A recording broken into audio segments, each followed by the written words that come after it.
Niektoré dámy po pôrode cítia kopance v prázdnom bruchu a myslia si, že im úplne preskočilo. Som doktor Kolár a v gynekológii bez obáv otvárame témy z oblasti gynekológie a ženského zdravia.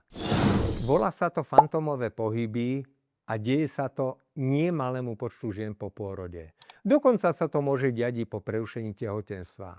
Mozog je totiž nastavený na pohyby dieťatka a v tomto prípade si mýli prácu čriev alebo brušné vnemy so skutočnými pohybmi plodu. Ide o akýsi biologický zvyk, kedy telo ešte nepochopilo, že dieťatko už v maternici nie je. Čo tento fenomén vlastne vyvoláva? Ako sa to deje? Do veľkej miery ešte preskúmané nie je. Vo väčšine prípadov nejde vôbec o nič vážne.